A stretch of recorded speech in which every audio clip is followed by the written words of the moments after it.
Hi guys, in this lesson I'm going to go through brackets and dashes, two very useful punctuation marks that you can use to show the variety of your punctuation that you can use in your assessments.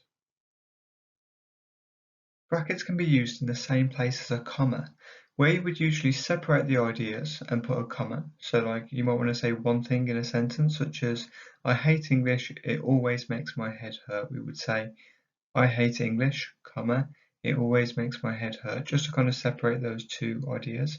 Instead, what we're going to do is just put the bracket there to show the reader that we think this information is less important. And tends to be your choice as a writer, and we call this de-emphasizing the information. So showing something that is either obvious or something that isn't as important.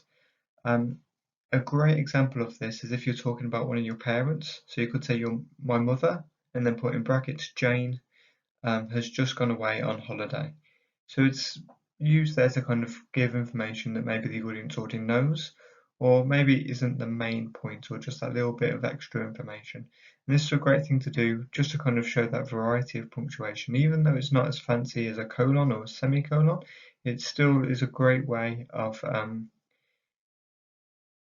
using punctuation and and really expressing yourself, just showing you that this piece of information here, it's not massively important, but I thought I'd add it in anyway. Here's my brackets.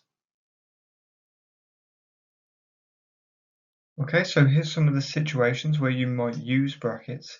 So for example, in a formal setting, if you're at work, you might say John and then put in brackets who started work yesterday, if it is like a given piece of information that everybody knows that he started work yesterday, needs to be shown how to use the photocopier. So it's kind of like in sentences we tend to call them clauses, like ideas we call them clauses, and we'd say that the main clause here would be John needs to be shown how to use the photocopier. That's the most important point, and that's what this sentence is made up of. And we've just got those brackets there to kind of show that he started work yesterday. And very like a comma, you would naturally pause when you read this.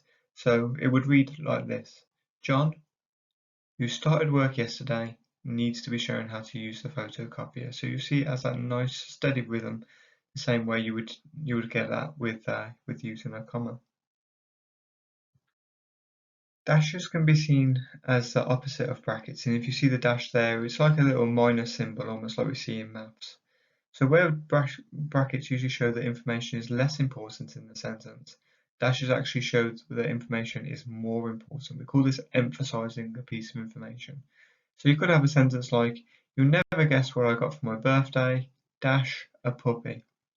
Or, the reason why I don't want to go to the party, dash, I don't like loud music. It kind of gives the solution to something, and it can also announce something there. It can be really, really useful.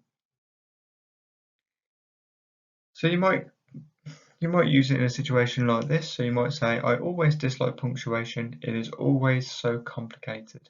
This is similar to a cause and effect connective. So by cause and effect, it's kind of like you haven't done this, so this has happened. But instead of saying so, we tend to just put the dash instead. I've included some downloads, and this is just a free worksheet where you can do 3 examples of putting brackets in the right places. The answers are attached at the very end of the document.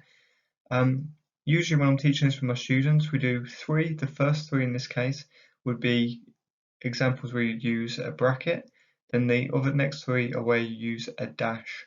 Okay, so if you have any problems with that or want like further explanation of the actual task that we've got, then please let me know. If you want me to make a video explaining, going through the answers as well, I'm happy to do that. I also encourage my students usually to write at least one example of their own using brackets and one example of their own using dashes. This way, you really kind of develop your skill, it becomes a habit, and then before you know it, you'll naturally be putting in those brackets and dashes in your writing without having to remember and think about it in an exam situation.